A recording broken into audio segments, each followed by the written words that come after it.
I am going to deal with kind of an interesting subject that maybe a lot of people have not considered. At least the media seems only just now to start really dealing with issues relating to the future. And that is, could the whole trend towards automation of the workplace, in other words, replacing human beings with robots, could this actually be what leads us into communism? Well, let's examine that for a moment. Before I begin, I'd encourage people to subscribe to this channel so you can keep up on shows in the future, browse through, check out things however you want. And also check out the website, linked at the bottom. And also, again, one more thing is I'm going to make a plug here for my recent science fiction novel, The Destiny of Our Past, which ironically deals exactly, at least that's one of the subplots, deals exactly with what we're talking about now. What would happen in a society that regular people don't have to work anymore? And whereas my sci-fi deals with the idea of creating a genetic slave caste in order to accomplish all the dirty tasks of society, robotics may be what we're looking for in the future to do the same thing. Now, how in the heck can robotics usher in a communist revolution? Well, I don't think it's going to be because someone creates a whole bunch of robots and arms them with red flags and bayonets and actually storms various parliaments and legislative offices around the world. I don't think it'll happen that way. But what could happen is this, and it's interesting because Marx actually even recognized that automation was making work much easier for the masses. And that is this. The Industrial Revolution made it to where we could create the items we needed and wanted in mass quantity. And, you could do it much easier, and you could do it in a conveyor belt or assembly line process. And this meant that consumer items that normally would have only been something that the rich had access to, now the poor could have access to. And if you look at that, now think about that. In the United States, we have poor people, okay? We really do. We have people who don't have all the money to have the nice things in life that maybe a middle class or upper middle class family might have. And certainly, not as much as a rich family would have. But the thing is that because of our industrial society, we produce so much that even the poor in the United States have such things as televisions, computers, through food stamps. They have plenty of money because the Industrial Revolution also created an agricultural revolution, which means we don't have food shortages. And when it comes to food stamps, it's something even the Republicans support because the farmers are mostly Republican and they like it if people are buying food. Okay? So, it has made life much easier. Much of the reason why women are in the workforce now is because many of the household chores that used to require almost full-time labor, that's not even including just taking care of kids and their various needs beyond, just material needs. The automation made it to where we have dishwashers, we have ovens, we have all these other things. And eventually we are going to have robots that will even do, well, I hate to say it's going to do everything. I mean, it's going to be the traditional image of the housewife is going to be very much altered, where robots may do all the work, as well as, if you're feeling tired, want to watch TV, send the husband off with a sex robot. And, just relax and do whatever. Or, if he's out with the guys, you have your sex robot that will take care of those physical needs of yours. Yes, we are getting into a very interesting age in the future, and it's going to change everything. But I want to mostly deal with economics. And the idea is that as time goes on, robots will get more and more human, at least in appearance, but also in ability. They'll become more flexible. They'll become less hydraulic. Okay, you think of robots as walking around really stiff-legged and making noises when they go down and up if they're bending down, and looking basically like, modified toaster ovens with maybe painted on eyes or eye sensors. But the thing is, with fiber technology, with better ways to store energy, robots are going to eventually be indistinguishable from us. That'll take a while, but I think the whole sex robot thing is going to really push that. Okay? I mean, if you're in a factory, you don't care if the robot looks human or not, as long as it does the job. But if you, for aesthetic purposes, you can buy yourself assembly line robots that look like human beings. That might be more cool than just having plain old white or whatever painted sorts of appearances on your robots. So eventually, yes, they will become almost indistinguishable, maybe even indistinguishable from human beings in the future, more like the kind you see on Westworld. I'm still trying to figure out whether the people that, in that TV series are actually people. I mean, maybe the robot apocalypse has already occurred, and the people that are visiting are actually robots that don't even realize they're robots. I don't know. That's just one of my theories. But anyway, the thing is that it's easy to replace jobs on an assembly line. Then it becomes easy to do simple tasks. And, it's easy to replace people at a fast food joint with machines that will take their orders. Really easy. But what's going to occur is every year you're going to see more retail jobs that will become replaced with robots. You will see almost factory jobs replaced with robots. You will see this, maybe even construction jobs replaced by robots. Think about robot carpenters that would be just as flexible as humans, but they would have perfect design specifications so that everything was mathematically perfect in setting up, building a building or whatever. And of course, as time goes on, you're thinking, well, what are people going to do to have a living? Well, there will probably be a lag time in which a lot of people are going to be unemployed. Digital refugees is one of the terms I've heard used for this. I think it was at Davos that I heard this term used, where people are going to suddenly not have work in many areas. But you got this idea of the guaranteed income, to where maybe you'll have a situation in which eventually, in order just to make sure that people have something to do and money to be able to buy stuff, but not being completely idle, which would not be a good idea for a society either, would be to give people a guaranteed income in which they buy the products that would be manufactured probably by a series of monopolies or oligopolies, giant industries that would control the production of goods, services, and agriculture. And then those industries, their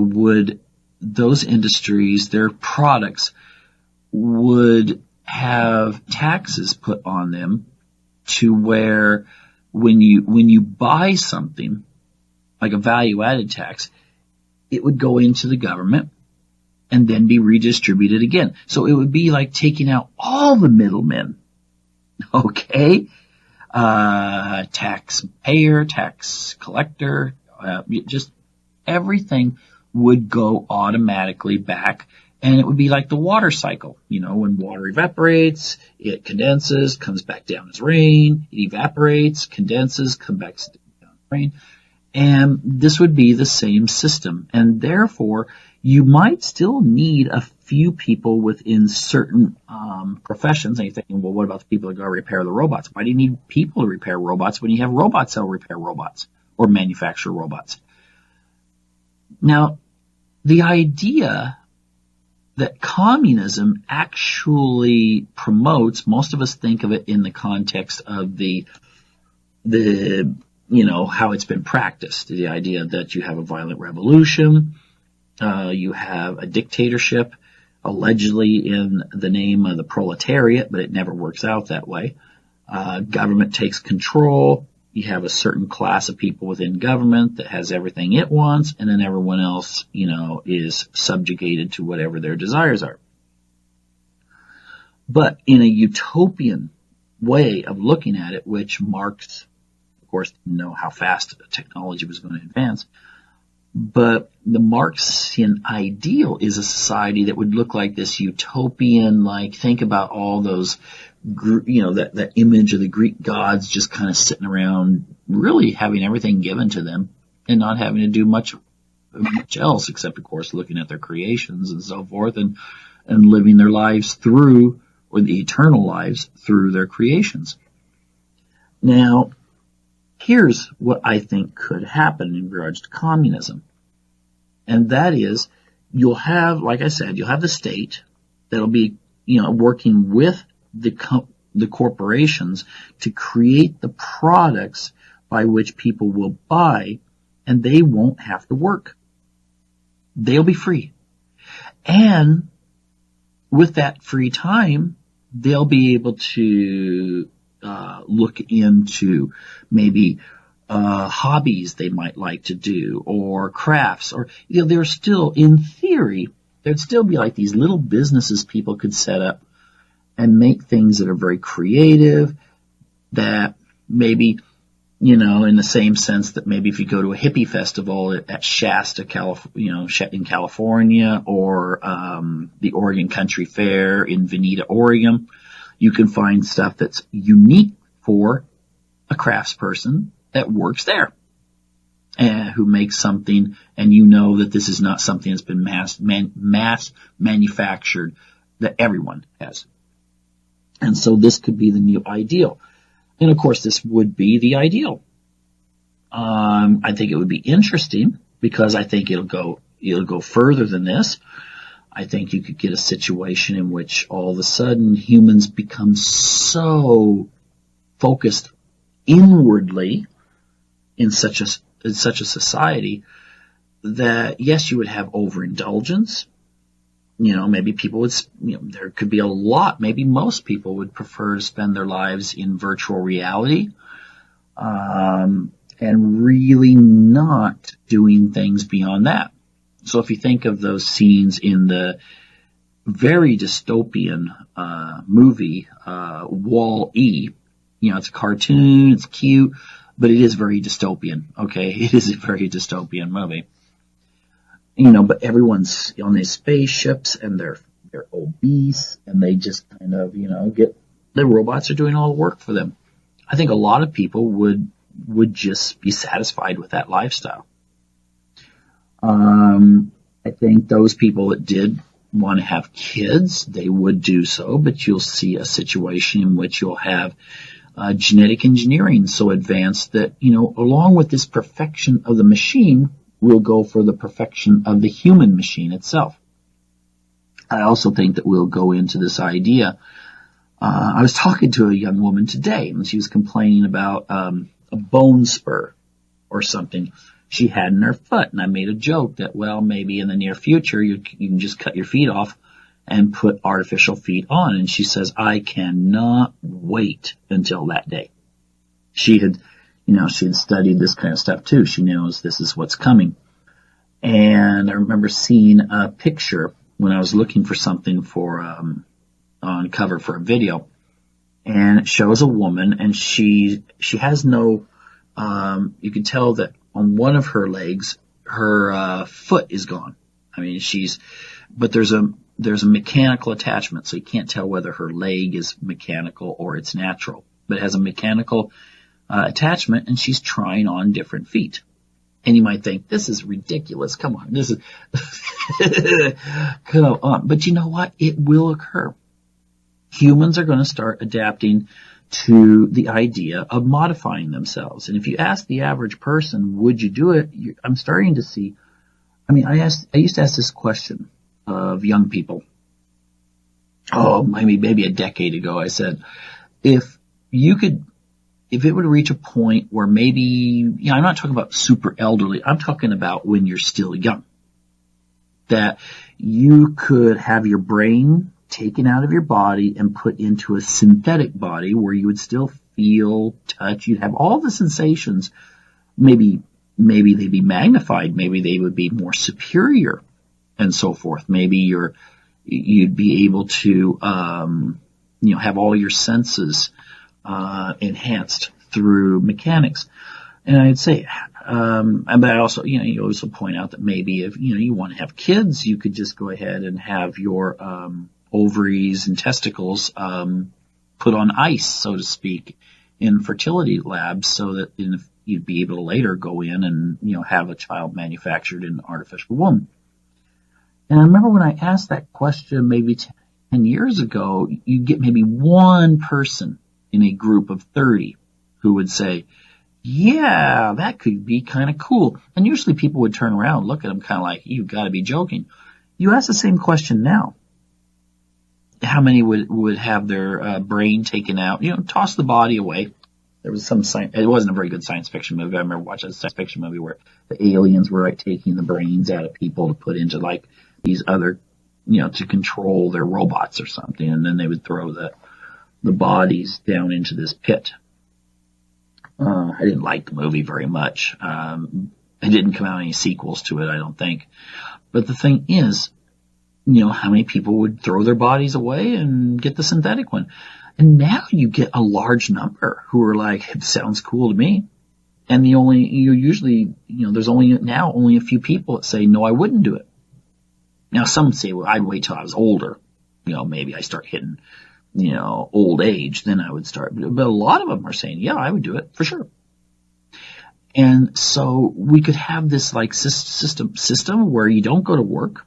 So you have all this time to spare, and you can just start contemplating all of these things you could do, whether it's to get a new high or to be creative or to see where you can, take yourself to.